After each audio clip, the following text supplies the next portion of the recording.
Hi everyone, this is Miss Overstreet, and this is week three's lesson. So, this week, what you're going to be doing is writing. So, um, the last couple of weeks you've been writing as well, but the first week you wrote about the COVID 19, the coronavirus. Last week you wrote about a book you read. So, this week you're going to write about what's happening around you with your family. Maybe talk about stories that you normally wouldn't talk about. I know in my family, they grew up during the Great Depression and during World War II, and so lots of great, rich stories there. So that's kind of what we're going to be talking about this time is some stories and some things to interview your family about, because I'm sure they have some great stories to talk about history that you can learn from. So on Monday, you're going to be talking about, or you're going to decide which family member you want to interview and whether you will write from personal experience or whether you interview them. To do this, you'll have to think first and maybe do some listing and listening and some brainstorming. Has anyone in your family lived through a really hard time like 9/11, a war, a fire, a hurricane, tornado, lost their job, or serious accident or illness? Um, or has someone struggled with being bullied or treated unfairly? All of these things, if nothing else, we've all been bullied. I've been bullied. I've been treated unfairly. So we've been treated unfairly or been bullied at some point. Get help from a family member picking a topic if you can't think of one yourself. You'll be writing about this topic for the rest of the week, so choose wisely. And again, when you're writing, write clear, well edited paragraphs explaining whether you're interviewing someone or if you'll be writing from personal experience and what hard time will you be writing about. So today you're just kind of brainstorming. You're kind of thinking, okay, who can I do this with?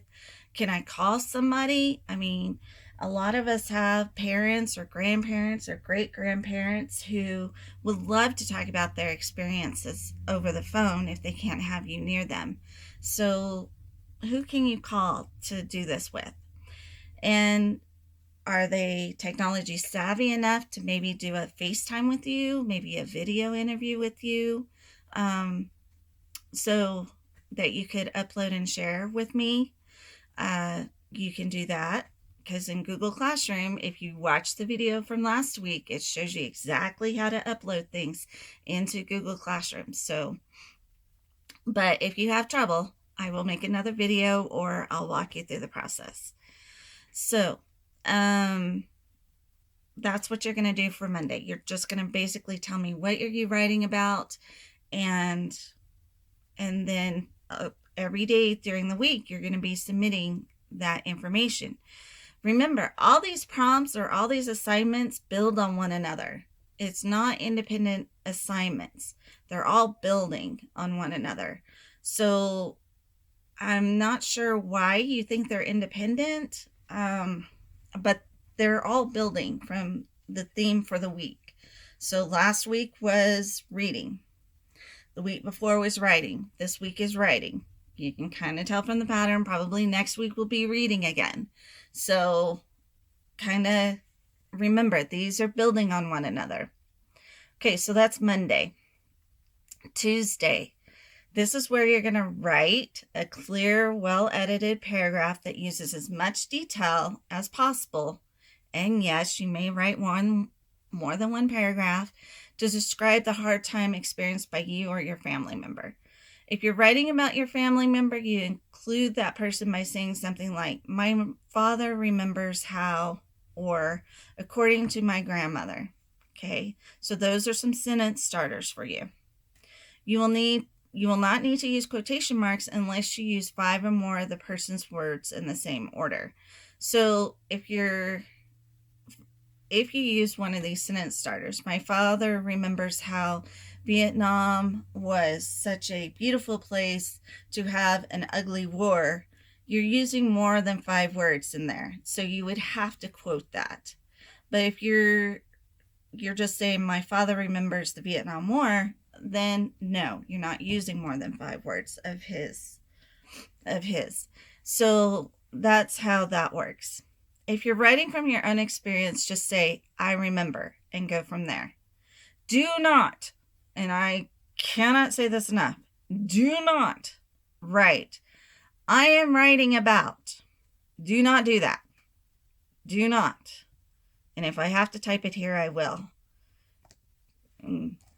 Do not write I am writing about da da da. I do not want to see that. I do not want that anywhere in your writing. I want you to use I remember, or my friends and I, or some other Google sentence starters. But do not start with I am writing about. I know what you're writing about. Okay? Don't do that. It irritates me. Tell your reader what this event is like. Make us see it, hear it, feel it. Okay? That's Tuesday. So Wednesday and Thursday. Wednesday's kind of small, so I'll go ahead and include Thursday. Write a clear, well-edited paragraph, more if you like, of course, that explains how the person you interviewed or how you, if you're writing about yourself, made it through the hard time. What helped you? What helped them? Where did support come from, if there was any support?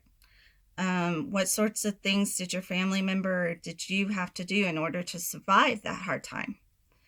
I know with my family, surviving the Great Depression and surviving war, they worked in factories. Women, my mom and her sisters all worked in factories during the time.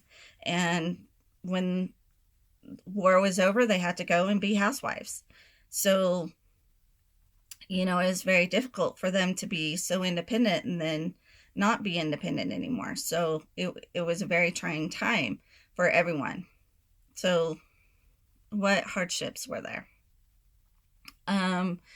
So for Thursday, you're going to, again, write another paragraph or more that tells a reader what we can learn from the hard time you and your family member experienced.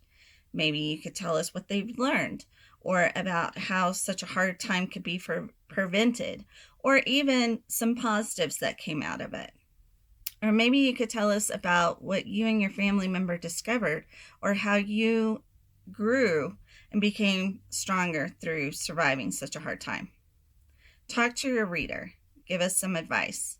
So write this like you're writing a piece to help me be better during that such situation. So write it so that you're helping others and helping your friends, or helping me, or helping someone in your class, maybe going through the same thing. So, all right. So that is your weekly lesson for week 3. As always, get me on Google Hangouts, get me through email, get me through Remind. I'm wondering whether we want to do a meet where we do live video chats. However, there will be rules to that if we do it. So that's one of the reasons why I haven't done it, because there's rules. And I don't want to bog you down with a lot of rules. So those other 3 methods are the best way to get in touch with me. Remember, all of this is sequential, meaning you do Mondays, you do Tuesdays, Wednesdays, and Thursdays. They're all sequential, so you have to do Mondays, you have to do Tuesdays, Wednesdays, and Thursdays in order. It's like writing a 4-paragraph essay. Okay, I'm giving you the introduction on Monday, giving you the body paragraphs on Tuesday and Wednesday. Thursday is your conclusion. So think of it that way if you have to. But this is all being put together as one assignment, as one grade. So if you don't do one part, then you're going to miss out on a grade. So make sure that you're doing it all together. All right. I hope you have a great week, and I will talk to you soon. Bye.